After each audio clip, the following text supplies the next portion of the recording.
yakni dakwah dibawakan oleh Al-Mukarram Ustaz Ahmad Zaki Mirza Rizki.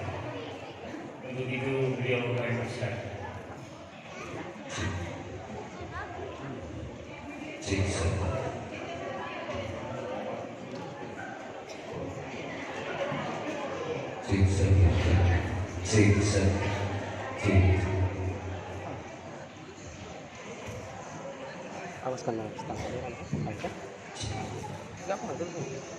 Bismillahirrahmanirrahim. Assalamualaikum warahmatullahi wabarakatuh.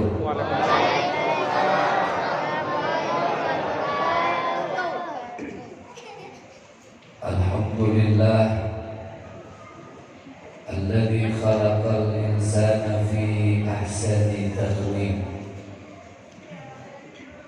Segala puji kita persembahkan untuk Allah Rabbul Izzah yang sudah menciptakan kita manusia dengan sebaik-baiknya bentuk. Assalatu wassalamu ala Rasulillah wa ala alihi wa ashabihi ajma'in.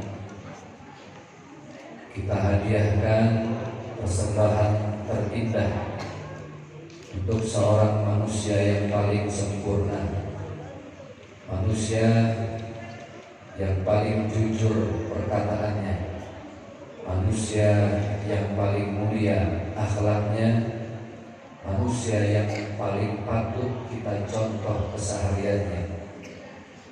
Itulah kekasih Allah, kekasih kita semua, kekasih alam semesta, Nabi besar kita, Nabi Muhammad Sallallahu Alaihi Wasallam. Semoga Bapak Ibu yang malam hari ini hadir bersikuh di masjid ini dijadikan kita sebagai hamba-hamba Allah yang digolongkan nanti di akhirat menjadi ahli surga. Amin ya rabbal. Bapak Ibu mau masuk surga semuanya? Mau masuk surganya nanti apa malam ini? Nanti. Kalau malam ini harus nanti. Semuanya mudah-mudahan bersama-sama kita masuk ke surganya Allah Subhanahu wa Ta'ala. Ibu mau masuk surga? Kuncinya satu, surga ibu ada pada siapa? Mantap. Kurang semangat, surga ibu ada pada siapa? Berarti kalau mau masuk surga harus sayang sama ibu. Sayang suami? Terlalu pede. Kalau ibu sayang suami, apa suami ibu sayang ibu? Nah, saya tanya langsung bapak-bapaknya. Bapak-bapak sayang sama istri? Setengah hati. Apa kabar bapak ibu semuanya sehat? Alhamdulillah. Yang kami muliakan para kiai, para alim ulama, para ustadz dan ustadzah, para guru ngaji, para masyayikh, seluruh tokoh dan sesepuh masyarakat yang hadir. Ini saya lihat tadi ada pasar di depan sini ya. Pasar apa namanya? Pasar Sentral Umum. Dan masjid ini nama masjidnya Masjid Tua. Kayak di Madinah. Alhamdulillah, pantas wajahnya wajah orang Madinah sih. Madinah versi Sorong. Masjidnya cantik, masya Allah, alhamdulillah. Ibu-ibunya juga cantik-cantik. Kenapa yang ditaruh di depan saya nenek-nenek semua?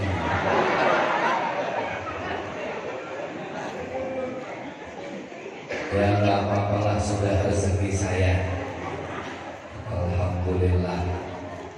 Bapak apa kabar, sehat Pak? Alhamdulillah. Ada di antara abangku semua yang masih berjabat, belum menikah, ada alias jomblo? Boleh angkat tangan, mau saya doain? Nggak ada? Oke, nggak ada. Kalau dari ibu-ibu ada yang janda? Ada janda? Ada apa banyak? Banyak. Mana janda, angkat tangan coba. Oh, ada di belakang. Ini pas karena wajah-wajah bapak-bapaknya saya lihat ini namanya wajah-wajah kopi sianida. Tahu kopi sianida? Komunitas pria siap nikahin janda. Hadirin Bapak Ibu yang dimuliakan oleh Allah Subhanahu wa taala, alhamdulillah di malam hari ini insya Allah penuh dengan keberkahan. Izin Bapak, tadi saya tidak mengikuti acara dari awal karena memang supaya ketika tausiah masih dalam keadaan fit, karena kami acara dari tadi pagi, besok pun ada 4 masjid, hari Senin ada 3 masjid, Selasa 2 masjid, Rabu pagi kami balik ke Jakarta. Tanggal 1 kami tiba di Sorong, alhamdulillah, pulang ke Jakarta tanggal 15. Insya Allah keseluruhan masjid yang kami singgahi totalnya ada 33 masjid. Doakan biar kami sehat, dimudahkan semua urusannya, dan kembali ke Jakarta, kembali ke tempat masing-masing nanti dalam keadaan sehat walafiat. Amin ya rabbal alamin. Saya mau tanya, mungkin Bapak Ibu sudah pernah ada yang hadir di kajian-kajian kami sebelumnya? Baru kali ini ya. Alhamdulillah, karena biasanya ada ibu-ibu yang sampai 3-4 kali ikut pengajiannya. Sampai saya tanya, ibu gak bosan lihat saya? Kata dia, enggak Ustaz, kami gak bosan. Ibu gak bosan, saya yang bosan lihat. Tapi ini wajah-wajah baru semuanya, alhamdulillah. Ada sehat walafiat, ada sehat wal maksiat. Ini yang perlu kita pahami bersama. Karena yang kita tahu mungkin hanya sehat wal afiat. Ditanya sama teman pas di pasar, ibu lagi jalan-jalan, ibu apa kabar, sehat wal afiat. Tapi saya yakin banyak dari kita yang belum paham makna dari sehat wal afiat. Sehat wal afiat itu aslinya dari bahasa Arab, as-sihah wal afiyah. Apa artinya as-sihah wal afiyah? As-sihah dari bahasa Indonesia sehat. Sehat itu artinya anggota tubuh yang berfungsi normal. Mulut ketika bisa ngomong, sehat nggak? Sehat. Mulutnya dipakai untuk baca Al-Quran, itu namanya sehat wal afiat. Apa itu sehat wal maksiat? Contoh, mulut sehat ketika bisa ngomong, tapi yang diomongin kejelekan tetangga, yang diomongin aib suami, berarti mulutnya sehat wal maksiat. Ketika nanti Bapak Ibu sakaratul maut, sakaratul maut ini bahasa Arab. Orang Indonesia bilangnya jadi sekarat. Sakaratul maut, kita bilangnya sekarat. Antara hidup dan mati, hidup menjelang mati, itu namanya sekarat.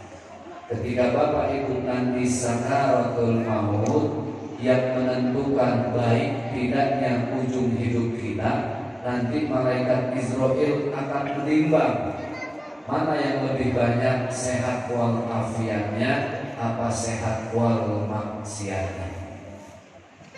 Jadi sebaik-baiknya orang yang berbuat maksiat adalah dia yang langsung mengikuti maksiatnya ditutup dengan istighfar. Astagfirullah,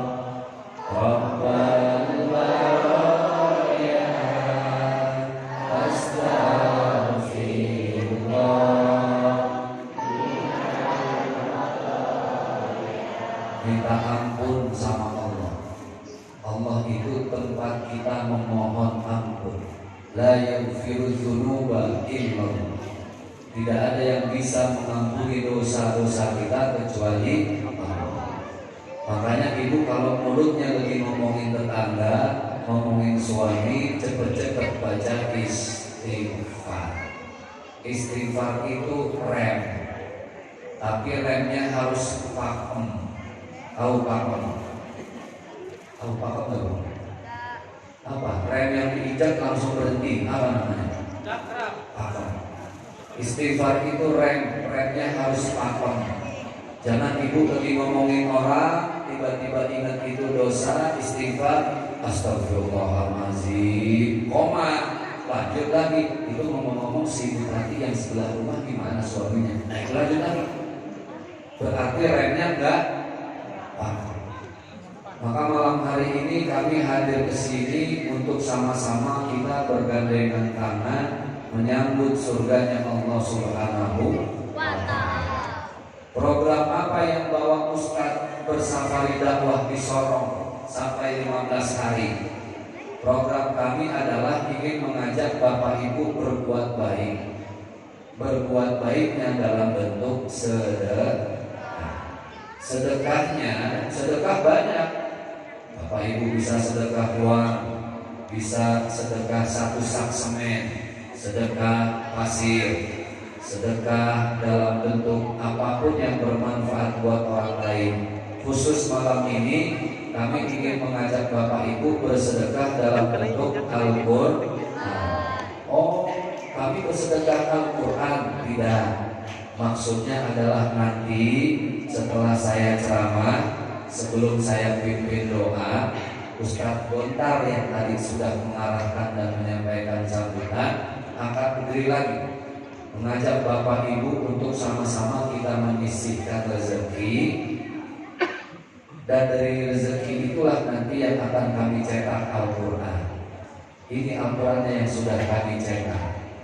2 bulan lalu saya keliling Jayapura, alhamdulillah 9 hari, lebih dari 10 masjid Pak. Sama, kami ajak semua jamaah yang hadir untuk bersedekah Al-Qur'an. Kurang lebih kalau saya tidak salah lebih dari 1 miliar, alhamdulillah. 1 miliar masyarakat dan saudara kita umat muslim di Jayapura bersedekah. Dari uang 1 miliar itulah yang kami cetak Al-Qur'an. Inilah Al-Qur'an yang sudah dicetak, dan inilah yang akan kami sebarkan. Alhamdulillah di Jayapura sudah kami sebarkan 16.000 Al-Qur'an. Berapa Bu? 16.000 Al-Qur'an. Itu sudah kami sebarkan, alhamdulillah. Itu nanti Bapak Ibu yang mau sedekah Al-Qur'an nanti. Kenapa Al-Qur'an? Karena memang Bapak Ibu ketika kita sakaratul maut masuk ke alam kubur, dunia tidak ada yang dibawa mati. Betul nggak? Rumah mewah, mobil mahal, suami ganteng, istri cantik, ada yang mau dampingi kita pas mati? Tidak ada. Makanya tadi saya tanya, ibu sayang suami? Sayang. Sesayang-sayangnya ibu suami, suami ibu mati, atau ibunya mati, ibu mau nemenin di kuburan? Padahal dulu sebelum menikah janjinya sehidup semati. Gak ada sehidup semati. Kalau sudah meninggal dunia semuanya serba sendiri. Kullu nafsin dha'iqatul maut. Ada suami, istri, anaknya 1. Ini istri, suaminya meninggal. Biasanya yang dipikirin istri siapa? Anak. Tapi kalau ada suami, istri, anak 1, ini suami, istrinya mati, yang dipikirin suami apa? Apa Bu? Jawabnya malu-malu. Ibu juga kalau suaminya mati boleh nikah lagi, tapi ada masa tunggunya, ada masa iddah. Perempuan yang ditinggal mati suaminya tidak boleh dinikahi oleh pria manapun kecuali setelah 4 bulan 10 hari. Berapa lama? 4 4 bulan 10 hari. Lewat masa itu silahkan wanita boleh dinikahi oleh pria manapun. Beda dengan kita laki-laki, Pak, bapak-bapak dan saya. Istri meninggal malam ini istri bapak meninggal, mati. Besok habis subuh bapak boleh nikah lagi kan? Boleh. Semangat gitu bapak. Ini antara nggak paham atau takut istri kayaknya. Saya tanya lagi, bapak istrinya mati malam ini, besok subuh nikah lagi boleh Pak? Boleh. Tapi nggak tahu diri. Tunggulah waktu sebentar, setelah itu baru menikah lagi. Nggak ada yang dibawa mati. Lalu apa yang kita bawa mati? Yang kita bawa mati adalah amal saleh, amal baik. Ibu yang pernah sedekah 1 sak semen buat masjid, apa namanya? Masjid Kuba, itu nanti pahalanya yang menjadi pendamping kita. Ibu yang pernah bantu anak yatim, hidupnya susah, pahala itulah yang nanti akan menghampiri kita di alam kubur. Tadi sore apa pagi saya lupa, ada seorang bapak-bapak, tadi pagi ada bapak-bapak saking sudah komplikasi penyakitnya, dia masuk ke ruang ICU. Tahu ruang ICU? Orang kalau sudah masuk ke ruang ICU harapan hidupnya tipis. Namanya saja ruang ICU. I saya, si melihat, you engkau ya Allah. Jadi orang kalau sudah masuk ke ruangan ini sebentar lagi mau melihat Allah. Si bapak yang di ruang ICU ini ketika ditanya apa permintaan terakhirnya, dia cuma minta 2. Dibawakan kain kafan dan Al-Quran. Kain kafan dan Al-Quran. Ketika dia pegang Al-Qurannya, dalam keadaan nafasnya sudah setengah-setengah, dia bilang apa? Inilah yang akan menjadi cahaya dalam hidupku di alam kubur. Ketika dia pegang kain kafannya, dia bilang apa? Inilah pakaian yang akan mendampingiku selamanya. Bapak Ibu tahu, ini kisah nyata. Padahal dia ini pengusaha, konglomerat, SPBU, pom bensinnya di mana-mana.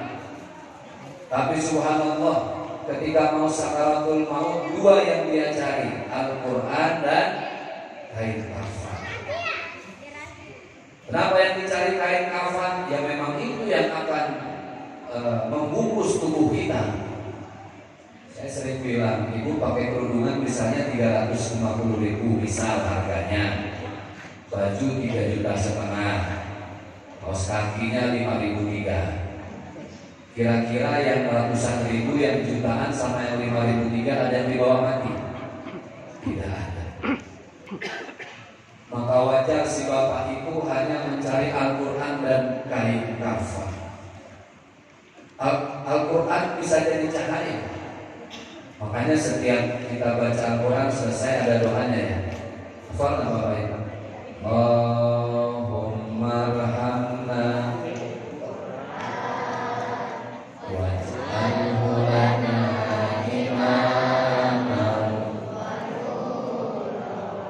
wa hudan. Oke, stop sampai situ. Ini ibu-ibunya kalau keenakan baca sampai subuh ini kayaknya. Ini bapak-bapak saya lihat lemas, antara belum makan atau nggak punya uang kira-kira. Itulah baca doa setelah kita membaca Al-Quran, Allahumma arhamna bil Quran. Inilah yang akan menjadi cahaya kita. Kuburan itu gelap. Segelap-gelapnya tempat yang pernah kita singgahi, kuburan. Makanya manusia secara fitrah dia perlu cahaya. Di masjid kita perlu lampu. Kebayang nggak kalau lampu semuanya mati? Mobil malam hari perlu lampu, motor perlu cahaya. Bahkan Allah menciptakan di alam semesta ini ada matahari. Mataharilah itu yang menjadi sumber cahaya kehidupan manusia. Makanya Allah sampaikan dalam ayatnya, wa ja'alna al-laila libasa wa ja'alna an-nahara ma'asya. Kami ciptakan malam untuk beristirahat. Wa ja'alna laila libasa, berselimut. Kita istirahat. Wa ja'alna nahara ma'asya, dan kami ciptakan siang itu untuk mencari nafkah karena terang. Dalam kubur pun manusia akan mencari cahaya. Cahayanya bukan lampu mobil, bukan lampu motor, cahayanya bukan neon, bukan bohlam. Cahayanya apa? Amal baik kita, diantaranya adalah sedekah Al-Qur'an. Bagi Bapak Ibu yang nanti mau sedekah Al-Quran, silahkan, ada sesi khusus.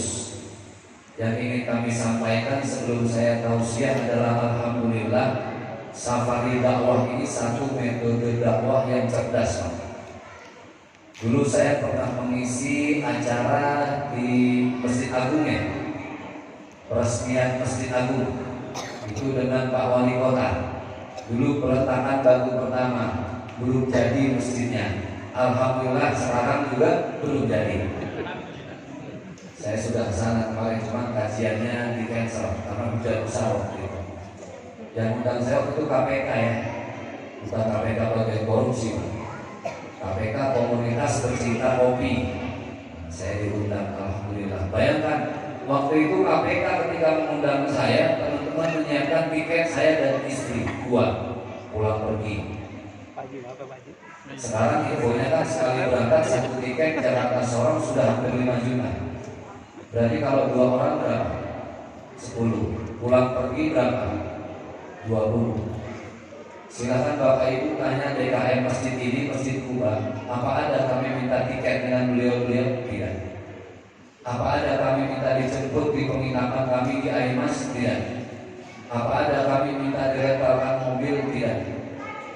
Panitia duduk manis, bikin backdrop yang bagus, undang jamaah Bapak Ibu yang hadir. Alhamdulillah konsumsinya juga disiapin, minum disiapin. Depan saya belum disiapin, semua disiapin. Nggak tahu nanti pulang dibungkusin apa enggak? Dibungkusin, alhamdulillah. Enggak pun, nauzubillah, dan gitu. Dan subhanallah, Bapak Ibu yang berbahagia yang dimuliakan oleh Allah Subhanahu wa taala, maka kami hadir ke sini alhamdulillah modal kami sendiri dan dibantu oleh jamaah-jamaah sebelumnya. Jamaah tadi duha, jamaah yang siang, mereka menyisihkan sebagian rezeki yang mereka bawa saat itu. Seikhlasnya, setulusnya, dari situlah yang bisa membawa kami ke sini. Jadi ada istilah subsidi silang. Apa yang disedekahkan dari jamaah di masjid sebelumnya, itu yang membawa kami ke sini. Apa yang disedekahkan di masjid ini, itu yang membawa kami ke tempat berikutnya. Alhamdulillah. Maka malam hari ini izinkan kami mohon restu para ustadz dan kiai. Kami juga ingin mengajak Bapak Ibu mengambil peran. Yuk sama-sama kita sisihkan sebagian rezeki yang malam hari ini kita bawa.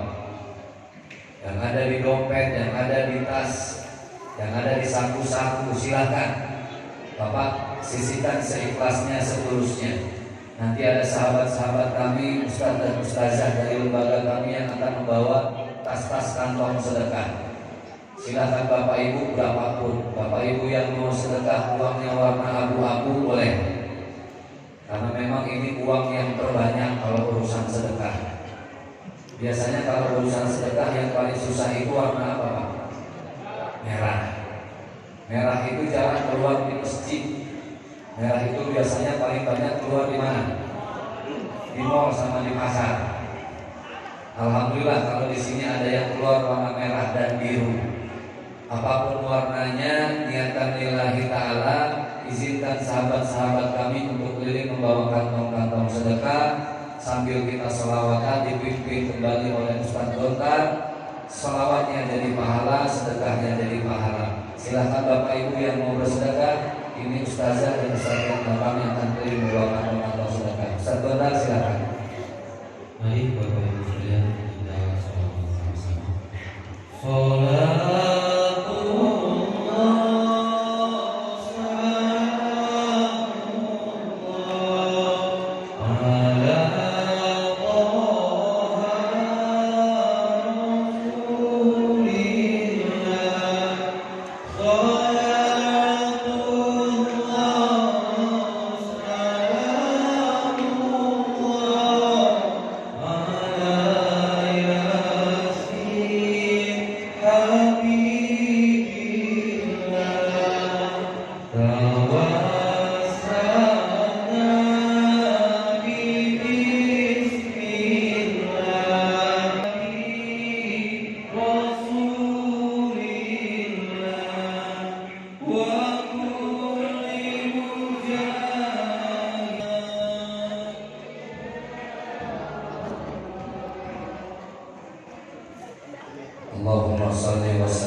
itu Allah ganti dengan keberkahan hidup dunia akhirat.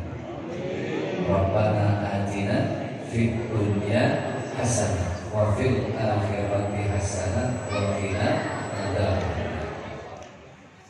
Hadirin Bapak Ibu yang dimuliakan oleh Allah Subhanahu wa taala, alhamdulillah kalau kita berpikir sejenak, rasa-rasanya kita ini gak bosan-bosan bikin dosa. Maksiat masih sering, ghibah dan fitnah susah dihindari, melawan sama suami, menyakiti istri sudah jadi sehari-hari. Tapi di saat kita banyak berbuat dosa dan maksiat, coba lihat, Allah masih sayang sama kita, Allah masih cinta dengan kita. Padahal dosa kita menggunung, berbukit-bukit, tetapi Allah masih sayang sama kita. Buktinya apa? Buktinya kita masih dikasih kesempatan hidup sampai malam ini. Jantung masih dikasih berdetak sama Allah. Karena jantung itu Bu, kalau didengar pakai alat stetoskop, tahu stetoskop? Ibu bapak kalau ke dokter kan diperiksa detak jantungnya pakai alat yang didengar telinga sama dokter, itu namanya stetoskop. Kedengaran bunyi jantungnya, gimana bunyinya? Dek, dek, dek. Makanya istilah kita deg-degan. Orang deg-degan itu jantungnya lagi terpacu deg, deg, deg, deg, deg. Makanya dibilang deg-degan. Aduh, jantung saya deg-degan nih, khawatir, resah. Makanya kenapa bunyinya? Karena deg-deg. Tapi kalau pakai alat yang lebih canggih dari stetoskop, maka bunyinya bukan deg-deg lagi. Itu bunyinya apa? Allah, Allah, Allah, Allah. Dia sedang berzikir jantung kita kepada Allah. Nadi yang berdenyut ini kan adalah bagian dari jantung kita. Makanya orang kalau meninggal yang dipegang pertama kali nadinya. Kalau nadinya sudah tidak berdenyut, berarti jantungnya tidak berdetak, karena dia nyambung. Gerakan nadi juga sama. Ketika didengarkan pakai alat yang paling canggih dari stetoskop, lebih canggih dari stetoskop, bunyinya sama. Allah, Allah, Allah, Allah. Dia juga berzikir. Jantung masih dikasih berdetak, nadi masih dikasih berdenyut. Kenapa? Karena Allah masih sayang sama kita, Pak. Berapa banyak saudara kita, tetangga kita, kerabat kita, sahabat, teman belum sempat tobat, belum sempat minta ampun sama Allah, tapi diambil nyawanya dalam keadaan bergelimang maksiat dan dosa. Na'udzubillah min. Ini orang yang paling merugi, dikasih umur panjang-panjang, tapi ujungnya diambil sama Allah, lebih bikin maksiat.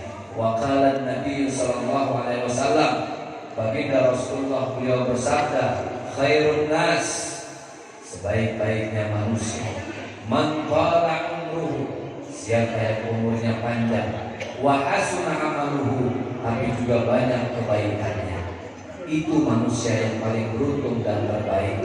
Panjang umurnya, banyak kebaikannya. Sebaliknya, orang yang paling rugi adalah orang yang pendek umurnya, sedikit kebaikannya. Sekarang coba Bapak hitung-hitung, introspeksi diri. Apa saja bekal yang sudah kita siapkan untuk kita persembahkan oleh Allah? Rasa-rasanya masih sedikit.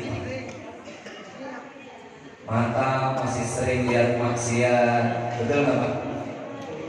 Ada perempuan cantik, oh apa bacanya Pak kalau lihat perempuan cantik? Alhamdulillah.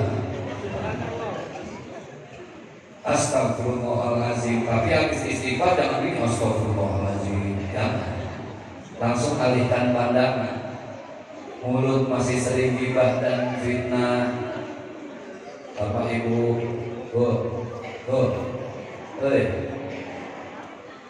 umroh tiap bulan, haji tiap tahun, sedekah tiap hari, sholatnya nggak lepas-lepas. hati-hati. Semua pahala sholat, pahala umroh, pahala haji yang kita anggap itu bisa jadi bekal di akhirat, kita nggak sadar kalau ternyata semua pahala itu minus, hilang, menguap dan terbang. Cuma gara-gara apa? Rasulullah bersabda, wa qala Nabi al-ghibah wal fitnah tuzilul amal saleh. Semua tabungan amal soleh kita bisa hilang cuma gara-gara dengan ghibah dan fitnah alias gosip. Namanya saja gosip, digosok makin sip. Ibu baca Al-Quran 2 lembar terasa lama, betul nggak? Sama saya. Baca Al-Quran 2 lembar kok rasanya waktu lama, tapi ngomongin tetangga 2 jam, kira-kira waktunya kurang nggak? Kurang. Maka hati-hati, semua amal soleh kita bisa hilang dengan ghibah dan fitnah. Maka malam hari ini yang akan kita kaji adalah sebenarnya Ustaz, perjalanan hidup kita itu bagaimana sih hakikatnya?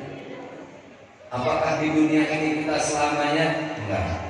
Apakah dunia ini alam kita yang pertama? Bukan. Ini alam yang ketiga. Alam berapa? Ketiga. Memang sebelumnya kita hidup di alam yang mana Ustaz? Ini yang mau kita bahas. Sebelum dari dunia, sebelum ada di dunia alam yang ketiga, kita hidup di alam yang pertama. Apa nama alamnya? Alam ruh. Alam apa Pak? Baru ruhnya saja belum punya casing, belum ada badan, belum dianugerahi tubuh, masih di alam ruh. Berapa lama kita di sana? Bareng sama siapa? Wallahu a'lam bishawab. Cuma Allah yang tahu. Dari alam ruh kita dioper ke alam yang berikutnya. Apa namanya? Alam rahim ibu. Alam rahim sudah jadi fitrah manusia, yang melahirkan itu pasti siapa? Ibu. Adik-adik ada yang lahir dari perut bapaknya? Tidak ada. Pasti dari perut ibu. Maka ada sahabat Rasulullah yang datang kepada Rasul bertanya, ya Rasulullah, siapa orang yang harus aku muliakan dalam hidup? Rasul menjawab, siapa? Ibu. Setelah itu siapa lagi ya Rasul? Ibumu. Setelah itu siapa lagi ya Rasul? Ibumu. Baru yang terakhir bapakmu, ayahmu. Ibunya berapa Bu? 3. Bapaknya? 1. Nah, dengerin dulu. Saya tanya lagi, ibunya berapa? 3. Bapaknya? 1. Nah, praktekin itu. Salah kan? Salah jawab saya. Ini beda redaksi ya. Kenapa 3 kali? Karena Rasul ingin menunjukkan kepada kita, ibumu memperjuangkan 3 hal yang tidak diperjuangkan oleh ayahmu. Hamil, melahirkan, menyusui. Itu yang tidak bisa kita lakukan sebagai laki-laki. Maka surga di bawah tapak kaki ibu. Al-jannatu tahta aqdamil ummahat. Surga di bawah tapak kaki ibu. Oh, berat orang hamil itu berat. Terus Ustaz, dari alam ruh yang pertama, kapan Allah tiupkan ruh kita ke dalam janin yang ada dalam rahim ibu? Ulama menjelaskan, termasuk Imam Ghazali dalam kitabnya, bahwa ruh itu ditiupkan ketika ada orang yang hamil di bulan keempat. Di bulan keberapa? Masuk bulan keempat, maka ruh ditiupkan masuk ke dalam tubuh yang ada dalam janin ibu. Makanya ketika bulan keempat itulah seorang bayi sudah wajib zakat fitrah, karena dia sudah hidup, sudah ada ruhnya. Dan mulai dari bulan keempat itulah si bayi sudah mulai bisa mendengar apa yang didengar ibunya, sudah bisa menyimak apa yang disimak oleh ibunya, dan dia ikut makan apa yang dimakan oleh ibunya. Makanya hati-hati ibu yang hamil-hamil nih, kalau sudah bulan keempat jangan sembarangan dengar lagu, Ya, ada teman saya Pak, bayinya lahir. Teman saya perempuan, teman saya SD, bayinya lahir. Nangis. Didengerin baca Quran nangis. Didengerin baca selawat nangis. Dia diamnya kalau disetelin dangdut dia. Ternyata ditelusuri ibunya ini memang kerjanya di kafe dangdut. Jadi selama 9 bulan tiap malam gak lepas dari lagu dangdut. Jadi apa yang didengar ibunya itu didengar anak. Makanya kata ulama apa? Ibu yang lebih hamil sering-sering dengarkan sholawat, sering-sering dengarkan bacaan Al-Quran. Dan sebaik-baiknya bacaan Al-Quran dari mulut siapa? Dari mulut suami ibu sendiri, ayahnya Iman. Itu sebaik-baik. Oh, orang hamil berat Bu ya. Ada yang 8 bulan prematur. Betul ya, prematur namanya. Belum waktunya keluar, sudah keluar. Itu prematur. Rata-rata berapa bulan? Oh, 7 itu prematur. Yang normal 9 bulan. Di kampung saya ada ibu-ibu hamil 2 tahun. 2 tahun Pak di dalam perut. Pas keluar anaknya udah tumisan. Ini hoax. Tapi apa benar lagi? Lama di dalam itu kali itu. Ketika keluar, masya Allah, ada yang sesar di belek lewat jendela, tidak lewat pintu. Ada yang normal. Nah, tahu orang zaman dulu sudah kenal sesar belum? Belum ya. Semuanya harus melalui pintu normal. Perempuan sekarang nggak mau sakit, Pak. Lebih enak lewat jendela saja. Ya. Dilahirkanlah kita. Ketika lahir di dunia, coba Bapak Ibu lihat. Bayi itu ketika lahir semuanya dalam keadaan menangis. Betul nggak? Mau lahirnya di Sorong, di Jakarta, mau di benua Afrika, mau di benua Amerika, semua bayi Allah takdirkan lahirnya menangis. Bang Komeng, tahu Bang Komeng? Pelawak, Kang Sule, komedian. Walaupun sekarang jadi komedian yang menghibur kita selalu tertawa, saya yakin lahirnya nangis apa tawa ya? Nangis. Belum pernah saya lihat ada pelawak lahirnya keluar ketawa. Pasti nangis. Kenapa dia menangis? Bayi itu menangis karena hatinya masih jernih, pikirannya bersih. Ketika dia keluar, dia sadar bahwa dia akan menempati rumah yang sementara. Dia akan tinggal di tempat yang dia tahu pasti akan dia tinggalkan. Itulah dunia, makanya dia menangis. Tapi lihat, ketika bayi menangis, orang-orang di sekitarnya menangis, apa bahagia? Bahagia. Kalaupun ada air mata, bukan air mata sedih, itu air mata bahagia. Kakek ada cucunya baru dilahirkan, ayah anaknya yang baru lahir. Semua bahagia. Saat itulah pertama kali yang didengarkan oleh ayah kita di saat kita lahir apa? Diazankan di telinga sebelah kanan, dikomatkan di telinga sebelah kiri. Ada teman saya Pak, 7 tahun setelah nikah gak punya anak. Pas 7 tahun baru punya anak. Saking semangatnya, mengazaninnya terlalu kenceng. Telinganya biru. Saking kencangnya, saking dia semangat mendengarkan kalimat-kalimat Allah. Bayangkan, kita lahir diazankan dengan dalam keadaan menangis. Tumbuhlah kita umur 2 tahun, 3 tahun, masuklah kita masa akil balik. Disitulah kita wajib ibadah dan sholat. Maka sebenarnya Bapak Ibu di dunia ini kita cuma nunggu mati. Sekali lagi, hidup di dunia cuma nunggu mati. Karena hidup cuma nunggu mati, makanya Allah kasih hiburan supaya gak bosan. Supaya nunggu mati gak bosan, kita dikasih hiburan. Apa hiburannya? Istri. Apa hiburannya? Suami. Apa hiburannya? Karir, jabatan, kendaraan. Itu hiburan. Tapi manusia itu dasar kayak anak-anak. Dikasih hiburan dia terlena sama hiburannya, sama mainannya. Sama kayak anak-anak sekarang, kita kasih lato-lato. Dia main lato-lato, terlena dengan lato-lato. Lupa mandi, lupa makan, lupa sholat. Kita suruh makan nggak mau, kita suruh sholat nggak mau, kita suruh sekolah dia bolos sekolahnya, terlena dengan hiburannya, padahal itu hanya hiburan saja. Hiburan yang Allah kasih, pasangan hidup, anak, tetangga, kerjaan, kerabat, karir, uang, itu hiburan yang membuat kita lupa dengan kematian kita yang harus kita persiapkan. Kenapa? Karena dari dunia kita akan masuk. Jadi dunia alam yang ketiga ya nih. Alam pertama alam roh, alam kedua alam rahim ibu, alam yang ketiga alam dunia. Dari alam dunia kita akan masuk ke alam yang paling singkat. Hitungannya bukan jam, hitungannya menit.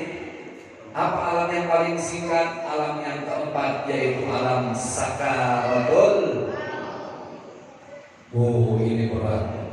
Kenapa alam sakaratul maut disebut alam? Karena pasti kita lalui, mau tidak mau, suka tidak suka. Bapak ibu saya akan menghadapi kita sendiri, tidak ada yang bisa nolong. Yang bisa nolong adalah anak-anak kita yang bisa ngaji. Ibu punya anak bisa nyanyi. Ketika ibu sakaratul maut, anaknya datang bawa gitar nyanyi. Bisa nolong gak sakaratul mautnya? Tidak. Yang bisa nolong adalah yang bisa ngaji. Sakaratul maut alam yang keempat. Dari alam yang keempat kita dioper sama Allah ke alam yang berikutnya, namanya alam barzakh. Barzakh itu bahasa Arab artinya pemisah. Orang kalau sudah masuk ke alam ini pasti akan dipisahkan oleh siapapun dan apapun yang dia cintai. Namanya barzakh. Orang kita bilangnya alam kubur. Terintih tanah, terhimpit papan, sendiri, berlapiskan dua kain kafan saja. Mana emas yang selama ini ibu banggakan dibawa mati? Tidak. Ibu yang selama ini sombong, suaminya pejabat, oh acara kondangan, pesta arisan, jarinya nggak ada yang absen dari cincin. Lewat dekat rumah tetangga ditanya, ibu mau kemana? Mau ngaji bu. Dibawa mati cincinnya? Tidak. Bapak ibu saya, bapak-bapak terutama saya kasih ilmu, saya kasih tips bagaimana supaya ibu-ibu ini tidak bisa keluar rumah Pak, gampang bahagiakan dia. Belikan emas kalau di lehernya 20 kilo, gelang 15 kilo kanan kiri, gelang kaki masing-masing 20 kilo. Saya jamin istri bapak gak kemana-mana. Kenapa? Keberatan. Ada di bawah mati harta tidak, sakaratul maut sendiri masuk ke alam barzakh. Saat itulah kebaikan-kebaikan yang kita tabung di dunia akan mulai kita ambil sedikit-sedikit. Ibu punya tabungan di ATM, ini logika ya cara berpikir. Di ATM ini ibu cuma ada 200.000. Zaman sekarang punya uang di ATM cuma 200.000, sekali ambil selesai. Betul nggak? Beli beras sudah 70.000, minyak sayur 30.000, beli cabai berapa puluh ribu, selesai. Tapi kalau tabungan ibu di ATM banyak, ada 50 juta, nggak bisa sekali ambil. Sekali 500.000, besok ambil lagi, besok ambil lagi. Seperti itulah kita di kuburan. Mana ATM amal baik kita? Baru kita ambil sekali sudah habis. Tanya, ya malaikat, mana amal soleh saya kok nggak ada lagi, sudah habis? Ya itu perbuatanmu. Kamu umroh tiap bulan, haji tiap tahun, tapi kamu nggak berhenti ngomongin orang. Habis sudah, selesai amal baikmu. Tidak lagi ada yang bisa nolong. Saat itulah dipersilahkan oleh malaikat semua binatang-binatang kecil yang ada dalam tanah untuk masuk ke semua lubang-lubang kita. Semut api, cacing tanah, belatung, ular-ular kecil pasti akan masuk ke setiap lubang kita. La ilaha illallah Muhammadur Rasulullah. Makanya tadi saya cerita sore, saya ceritain lagi di sini supaya jadi semangat. Ada guru ngaji yang sudah 7 tahun jasadnya dikubur, perempuan umurnya kurang lebih 40 tahun saat itu. 7 tahun sudah dikubur jasadnya. Karena harus digali, ada perluasan jalan, digalilah kuburannya. Ketika dibuka, masya Allah, diangkat itu jenazahnya, kain kafannya hanya kotor karena tanah, tapi tidak ada yang sobek. Kain kafannya tidak ada yang sobek. Wajahnya masih dalam keadaan tersenyum seperti 7 tahun lalu dia dikubur. Apa ada yang berkurang? Mungkin dimakan cacing? Tidak ada. Semuanya dalam keadaan sempurna. Saya ke sana waktu itu ada acara TV One. Saya tanya suaminya apa kerjaannya, cuma guru ngaji.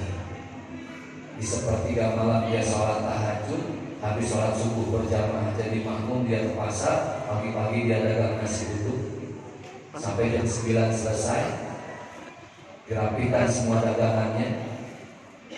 Kemudian dia gelar tempat ngaji, sejadah, Al-Quran disiapkan, anak-anak mulai berdatangan, ada yang kecil baru belajar ngaji, ada yang sudah SD sudah mulai lancar, ada yang sanawiyah sudah hafal. Kata suaminya, itu yang sudah hafiz Quran, Ustaz yang ngajarin istri saya dari tidak kenal huruf Arab, alif-alifan sampai dia hafal beberapa juz, itu istri saya yang ngajarin. Dari mana biaya Qurannya?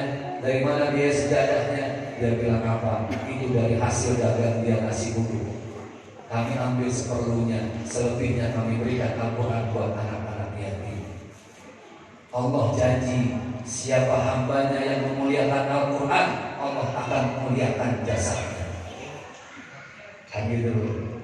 Oh, 7 tahun dikubur. Tapi sebaliknya, bukan saya nakut-nakuti. Ada cerita, silakan cari di internet. Ada jenazah manusia baru 2 jam Pak, meninggal dunia karena harus diotopsi sama kepolisian, diangkat sudah hangus jasadnya. Kenapa? Ya tadi terlalu banyak sehat wal maksiat. Nah inilah jadi bahan renungan kita dari alam kubur kita sendiri. Makanya kalau ibu, saya pernah lihat di Amerika itu pernah ada seseorang, karena dia non muslim, dia profesor, dia pasang kamera di dalam tanah. Berapa menit sih tubuh manusia itu kuat tertindih tanah? Dia pasang 2 kamera. Betul, dia membuktikan yang satu orang baik, yang isinya sehat walafiat, yang satu sehat walmaksiat. Ini fakta. Masing-masing dipasang kamera. Masya Allah, terlihat orang yang jahat, yang setiap hari membuli orang, iri, dengki, dendam, kesumat, gak pernah mau minta maaf.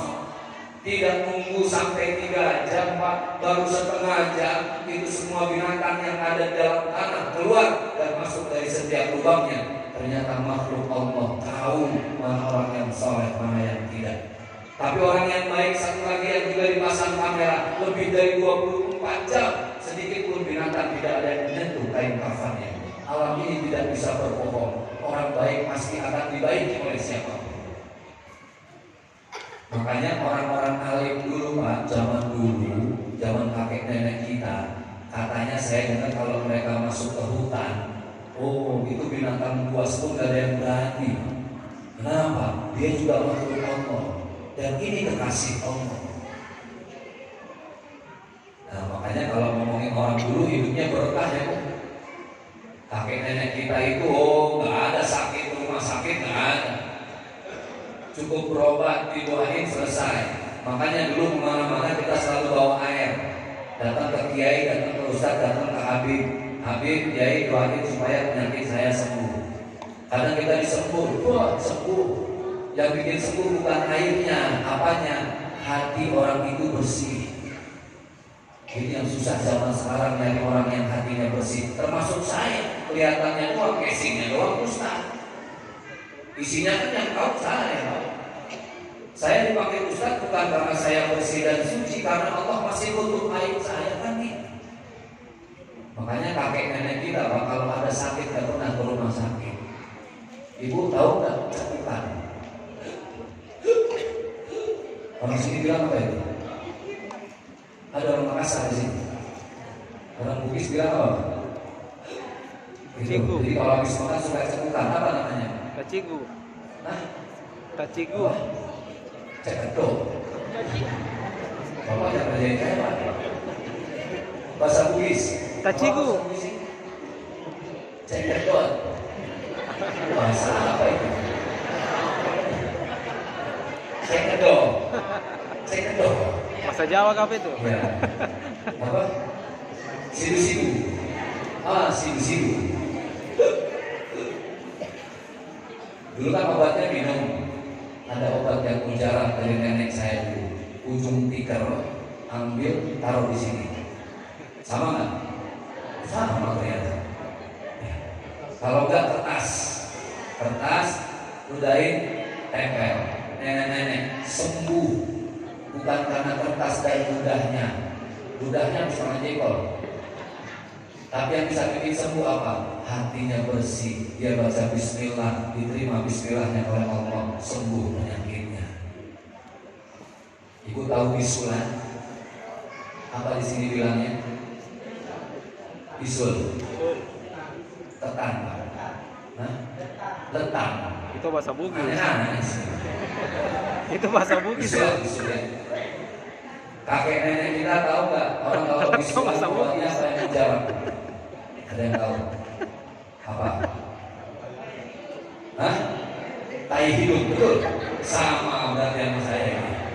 Sama itu. Orang Jakarta bilangnya kupil.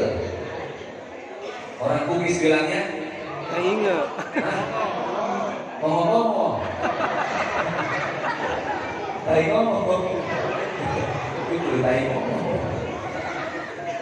Itu obatnya.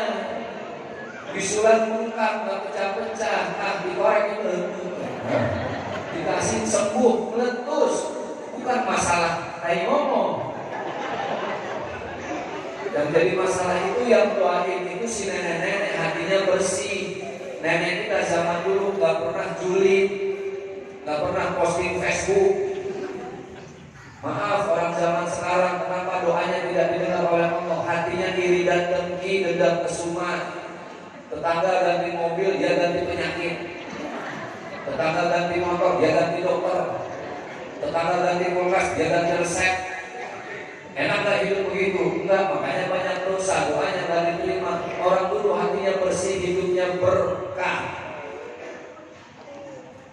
Masya Allah. Makanya zaman kakek nenek saya dulu Pak, kalau kakek tuh orang Betawi bilang engkong, kalau nenek nyak. Makanya kalau bapak ibu lihat film Sidul, ya manggilnya nyak sama babe. Ya kalau orang Bugis manggil kakek apa? Atau lato. Ya kan kakek lato, kalau kakek lato. Lato kakek. Betul. Makanya kakek lato. Lato namanya. Berarti kakek lato.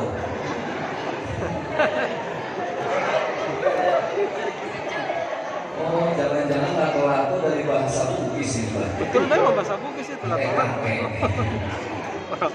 Nah itu lato. Kakek. Zaman saya, lato saya. Kakek saya itu kalau umroh dia nggak bawa banyak barang. Apa yang dia bawa umroh, yang dia bawa kain kafan. Dia beli di pasar kayak di sini beli kain kafan, dia bawa dia tenteng. Mikot masuk Madinah mau ke Mekah ditangkip dia bawa. Oh dia ajak itu baca. Labbaik Allahumma labbaik la syarika lak labbaik innal hamda dan seterusnya. Sampai di Mekah pakai baju ihram di tempat mikot dia cuci dengan air zam-zam. Dulu masih ada sumur zam-zam. Dia ajak tawaf itu kain kafan, dia ajak sa'i, dia ajak tahallul. Terus begitu terus sampai di rumah kakek saya cuma bilang, kan kalau orang Betawi membahasakan dirinya tuh pakai kakek gue kayak film Benyamin itu lah. Tong itu anak kecil dipanggilnya Tong orang Jakarta. Kalau di sini apa? Acok. Apa? Ngacok. Oh, acok. Cok. Itu orang Batak Ucok. Oh, acok. Ya udahlah, Tong aja bahasa Betawi. Tong, ini kain kafan, gua nggak minta apa-apa. Gua nggak minta ngurusin tanah apa segala macam. Gua cuma minta ini kain kafan, tolong nanti ketika gue mati bungkus pakai kain kafan yang udah gue siram pakai air zam-zam, udah gue ajak tawaf dan sa'i. Tuh mempersiapkan itu. Paling satu lagi pesannya om saya dulu, Zaki, itu tanah yang sebelah sana yang 500 meter sama bangunan kontrakan jangan dijual. Kalau kenapa? Bukan punya kita. Oh iya. Ini tolong nanti kain kafan pakai ini udah disiram pakai air zam-zam. Masya Allah. Sebegitunya orang dulu hidupnya berkah. Kenapa? Mempersiapkan kematian. Zaman dulu kalau datang ke kiai bawa air disembur, doain kiai saya besok mau ujian. Waktu saya kecil saya sering disembur-sembur sama Habib. Disembur, alhamdulillah. Sehat, sekolah lancar, pesantren, saya kuliah di Mesir. Oh, berkah orang dulu. Zaman sekarang kalau ada ustaz sama kiai datang nggak pada bawa air, ditodong handphone ustaz. Selfie ustaz. Ustaznya suruh mau nyambung. Malah pernah ada ibu-ibu selfie sama saya, itu handphone filternya lupa dimatiin. Jadi muka saya di handphonenya itu di atasnya ada bandoknya. Ini yang mana ungu, yang ini biru, aduh, zaman sekarang. Itulah orang tua kita. Alam barzah. Apa sudah selesai alam barzah? Belum. Dari alam barzah kita dioper ke alam mahsyar, alam hitung-hitungan. Ini pasti Pak alam mahsyar. Maliki yaumiddin. Allah itu sudah tunggu kita di hari pembalasan. Tidak ada yang meleset sedikit pun. Mana ayatnya? Fa may ya'mal mithqala dzarratin khairan yarah. Setiap kebaikan sekecil apapun dibalas dengan kebaikan. Wa may ya'mal mithqala dzarratin syarran yarah. Kejelekan walaupun sekecil apapun Allah akan balas dengan kejelekan. Bapak, maaf, biarkan orang yang korupsi dia bisa lolos dari pengadilan agama. Hakim disuap, jaksa dikasih uang. Silakan di dunia dia lolos. Tapi ada Allah di hari pembalasan. Ibu yang dizolimi, ibu yang ditipu, ibu yang diakal-akali sama orang lain, biarkan, doakan saja biar dia sehat. Allah pasti sudah menunggu di sana. Data wala tahzan, jangan takut, jangan sedih. Kita punya Allah, kita punya Allah. Ibu yang disakiti sama suami, oh makanya suami jangan taruh di hati, sakit hati. Tahu? Kayaknya ibu pengalaman nih. Paling sering disakitin kayak gitu. Jangan taruh di hati suami, kenapa sering sakit hati? Mobil yang mewah juga jangan taruh di hati, taruhnya di garasi. Sama suami yang nyakitin ibu jangan taruh di hati, taruh juga di garasi itu suami. Kenapa? Sama saja tidak ada nilai. Dari alam barzah kita ke alam mahsyar. Saya mau pesan bapak ibu, abang-abangku, ayahandaku yang mau masuk ke dunia politik, luruskan niat. Di dunia politik disumpahnya dengan Al-Quran. Betul nggak itu? Baca syahadat, asyhadu an la ilaha illallah. Ketika melanggar itu berhadapannya langsung dengan Allah, karena ini ayat-ayat cintanya Allah. Berapa banyak orang yang berani korupsi padahal bersumpahnya dengan Al-Quran. Bapak ibu maaf, jangankan jabatan, satu kancing Allah akan tanya kancing kita dipakai untuk apa, dapatnya dari mana? Oh berat. Makanya apalagi nanti tahun 2024 tahun politik. Jangan heran kalau nanti tiba-tiba banyak manusia jadi manusia baik. Betul nggak Bu? Betul. Ibu nggak perlu tungguin minyak sayur banyak yang kasih. Beras ada yang subsidi. Kira-kira saya tanya sama ibu-ibu, kalau ada yang ngasih beras karena kepentingan politik, ambil apa enggak? Ambil apa enggak? Ambil. Itu rezeki. Ada yang ambil minyak sayur, ambil. Ada yang ngasih beras, ambil. Ada yang ngasih sembako, ambil. Ada yang ngasih kaos, ambil. Bapak susah amat sering Pak, semua diambil. Ambil. Tapi ingat, nanti masalah ibu mau nyoblos siapa itu urusan ibu dengan Allah, betul nggak? Ingat Pak, di padang mahsyar pasti ada ganjarannya. Makanya saya suka, kita orang yang beragama ada Allah. Saya ditipu pernah, sering sama teman saya sendiri. Memang hukum harus diurus, ada BAP, panggil ke polisi. Kita cuma ingetin kalau dia itu salah. Jangankan sampai menunggu di padang mahsyar, dari mulai sakaratul maut saja tadi jelas orang yang sering syahid, orang hidup selama dia hidup pasti akan disusahkan Allah ketika melepas hidup. Dan gitu. Baru terakhir dari alam mahsyar kita masuk ke alam yang paling terakhir. Karena alam ini paling terakhir maka disebut dengan al-akhirah. Al-akhirah bahasa Arab, orang Indonesia bilangnya akhirat. 6 alam sudah ibu saya ajak jalan-jalan. Mari sama-sama kita ulang lagi supaya ingat. Yang pertama alam apa? Roh. Yang kedua alam rahim ibu. Yang ketiga alam dunia. Yang keempat alam sakaratul maut. Yang kelima alam barzakh. Yang keenam alam mahsyar. Yang ketujuh alam akhirat. 7 alam. Itulah kenapa kalau kita tawaf kelilingnya 7 kali ngiterin Ka'bah. Itulah kenapa kalau kita sa'i Shafa Marwah masing-masing 7. Itulah kenapa kalau kita jumroh di Mina mula Aqabah masing-masing lemparan 7. Itulah kenapa kalau kita sujud yang nempel anggota tubuh kita 7. Dahi, kedua telapak tangan, kedua dengkul, dan kedua telapak kaki kita. 7 anggota tubuh yang nempel ketika sujud. Itulah kenapa Allah menciptakan 7 lapis langit dan Allah menciptakan 7 lapis bumi. Karena apa 7? Karena 7 alam yang akan kita lalui. Sekarang baru alam yang keberapa? Alam ketiga. Masih ada berapa alam lagi? 4. Makanya kami hadir ke sini dalam rangka untuk kita mempersiapkan bekal akhirat kita yang masih panjang perjalanannya. Jangan kalah dengan ibu-ibu guru ngaji. Jangan kalah dengan orang-orang yang selama ini banyak berbuat baik, banyak-banyak bersyukur. Allah sudah titipkan banyak rezeki. Tinggal bagaimana sekarang kita mengumpulkan bekal untuk di akhirat. Kami datang ke sini bukan untuk memaksa bapak ibu sedekah, tidak. Jadi tenang, ibu yang pakai gelang emas, cincin emas, enggak saya paksa sedekah, mampu. Tenang. Kami kesini ini mau membantu memudahkan sedekah. Ustaz, berapa nilai sedekah 1 Al-Qur'annya? Nilai sedekah 1 Al-Qur'annya hanya 100.000. Berapa? 100.000. Kalau ibu sedekah 3 Al-Qur'an berapa?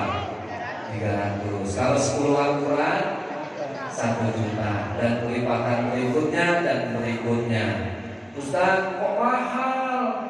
100.000 sedekah Al-Quran mahal itu Ustaz. Oke, sekarang saya kasih contoh.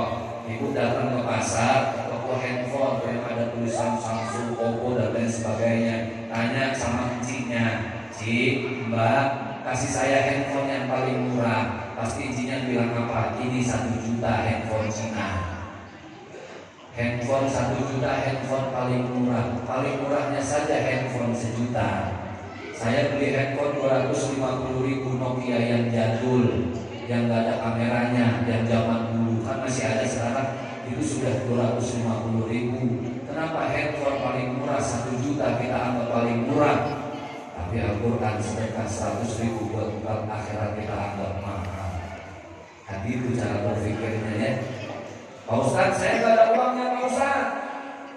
Payah gara-gara COVID. Tuh, kami tidak memaksa ibu bersedekah dengan uang malam ini, tidak. Bapak ibu yang punya niat, nanti ketika Ustadz Gontar menawarkan ibu yang mau sedekah sekian dulu, selamat angkat tangan dengan niat saja. Kenapa hanya dengan niat? Ya Allah yang membuka pintu rezekinya. Di Aimas, saya cerita lagi, ini saya sampaikan di mana-mana, ini bisa nyata, ini banyak saksinya yang menyaksikan. Ada perempuan ke depan, umurnya 16 tahun, saya tanya, Neng umurnya berapa? 16. Namanya siapa? Dia. Oke, Neng mau sedekah? Dia Pak Ustaz. Berapa sedekahnya? 50 Al-Quran, 5 juta. Saya tanya, oh mungkin ini titipan bapak ibunya di belakang. Bapak ibunya mungkin tidak mau malu. Ya sudah, 50 Al-Quran ya, panggil ayahnya ke sini. Ayah saya sudah tidak ada Ustaz. Ayah saya meninggal. Oh mungkin ibunya. Ya sudah, panggil ibunya. Ibu saya juga sudah tidak ada Pak Ustaz. Saya yatim. Duh, kok ini mau sedekah 50 Al-Quran? Dalam hati saya apa baru dapat warisan kali?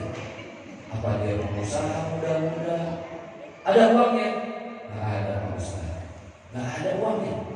Saya tanya, kok mau sedekah? Kan Ustaz yang bilang, saya hanya punya niat, tapi Allah yang punya segalanya. Allah yang punya niat, tapi Allah yang punya segalanya. Biar Allah nanti yang berikan rezeki. Kan Ustaz yang bilang niat, memang betul itu. Tukang bubur di Jakarta mau pergi haji gak punya uang, cuma modal badan sehat dan niat. Dia nabung sehari 5.000, sedangkan haji 30 juta. Berapa puluh tahun dia nabung sehari 50.000 harus sampai 30 juta buat skor haji. Tapi Masya Allah, karena kekuatan niat, the power of niat, Allah berangkatkan hajinya bukan dari tabungannya, tapi dari orang kaya yang tinggal di perumahan, anaknya diajarin haji sama tukang bubur diberangkatin haji. Itulah yang akhirnya dulu ini jadi sinetron, episodenya panjang, judulnya tukang haji naik bubur, tukang bubur saja cuma modal niat berangkat haji, apalagi ini urusan Al-Quran kecil. Kami tidak maksa untuk ibu bapak keluarin uang, enggak. Cukup niatnya kami catat, nanti biar Allah yang bukakan pintu rezeki. Tadi ada buruh mebel sedekah, kaget saya. Ada perbuat masjid 10 Al-Quran. Terus ada kuli bangunan 50 Al-Quran. Masya Allah. Saya Pak Ustaz tertarik dengan kekuatan niat, tapi niatnya harus lillahi ta'ala, biar nanti Allah yang ngatur rezeki kita. Pak Ustaz, kalau saya bawa uang cash boleh enggak? Boleh. Ibu yang mau sedekah dengan uang cash silahkan, nanti ada sahabat-sahabat kami yang siap memandu dicatat. Uang cash ada ibu? Ada, tapi uang saya di rumah Pak Ustaz. Oke, saya ambil dulu ya Pak Ustaz. Iya silahkan. Ustaz jangan kemana-mana, saya balik lagi. Ustaz di sini. Siap. Ibu rumahnya di mana? Di Aceh Pak Ustaz. Lebaran haji ibu baru sampai sini lagi. Kami sampai Perubun tunggu di sini. Gak usah cash tapi transfer rekeningnya BSI Bank Syariah Indonesia. Ini Bank Syariah, jadi tidak ada unsur ribanya. Aman. Atas nama bukan atas nama saya pribadi. Gak boleh. Ini urusan titipan umat. Insya Allah nih sekedar informasi saja Pak. Ini titik kami yang ke berapa? Malam ini 23 bukan? 24. Malam ini yang ke-24 teman-teman. Sekedar info, alhamdulillah ini semangatnya Masya Allah sudah lebih dari 800 juta yang kami terima. Makanya insya Allah di Sorong ini kami akan kirimkan juga puluhan ribu Al-Quran nanti dari umat untuk umat dan kembali kepada umat. Kami hanya pekerja-pekerja Allah saja. Memang ada hak amilnya. Dari situlah kami bisa meninggalkan keluarga dan lain sebagainya. Bapak Ibu yang berbahagia yang dimuliakan oleh Allah, nanti dapat hadiah Bapak Ustaz. Bapak Ibu yang sedekah 20 Al-Quran ke atas, kami kasih hadiah Al-Qurannya dan piagam penghargaannya seperti ini. Ada foto saya dan sudah saya tanda tangani. Tinggal dibingkai saja yang bagus, yang cantik, taruh di ruang tamu, silahkan. Taruh di dapur boleh, bodo amat, silahkan saja boleh. Ya, Pak Ustaz, nanti ngambilnya di mana hadiahnya? Ke depan saja Ibu, ambil hadiahnya. Foto sama saya di sini, foto eksklusif kedua. Boleh foto? Boleh. Yang sedekah boleh foto. Yang sedekah. Yang sedekah. Yang tak sedekah, ya satu orang 5.000 lah. Nah sekarang Bapak Ibu kalau keraguan masuk ke binatang di Jakarta, foto sama monyet sudah 50.000. Jangan sama monyet 5 kali daripada Ustaz. Cicil boleh Ustaz, cicil? Boleh. Patungan boleh. Kami mempermudah, tidak memaksa. Jadi jangan banyak yang berpikir yang muslim, wah Ustaz maka sedekah. Enggak. Punya niat saja kami bantu catat, tidak harus ada uang. Nah seperti apa caranya, metodenya bagi Bapak Ibu yang mau bersedekah, Ustaz Gontar sudah siap memandu kita semua. Nanti diarahkan oleh beliau. Silakan sekali lagi Bapak Ibu, tidak perlu ada rezekinya malam ini. Niat saja, nanti biar Allah yang bukakan pintu rezeki min haitsu la yahtasib, dari pintu-pintu rezeki yang tidak pernah kita duga. Ustaz Gontar silakan.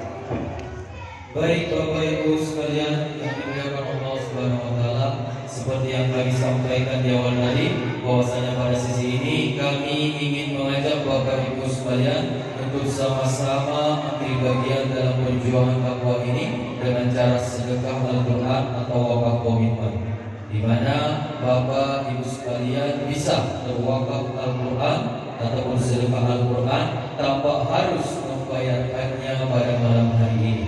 Bisa dibayarkan besok, lusa, atau 7 hari setelah acara kita pada malam hari ini, atau bahkan sampai nantinya Allah memberikan kelapangan niat, kelapangan waktu, dan kelapangan rezeki Bapak Ibu sekalian.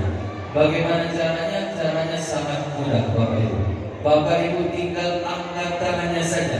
Nanti tim kami akan menghampiri Bapak Ibu, akan mencatatkan nama dan akan memberikan selembar kertas yang isinya nomor rekening atas nama perkumpulan komunitas Riau Mengaji. Dan ini Bapak Ibu sekalian, contoh Al-Quran yang akan kita wakafkan nantinya. Nilai dari satu Al-Quran ini yaitu Rp100.000. Dan dengan Rp100.000, Bapak Ibu sudah ikut serta dalam 3 buah amal jariah. Amal jariah yang pertama yaitu Bapak Ibu sudah ikut serta dalam berwakaf Al-Quran.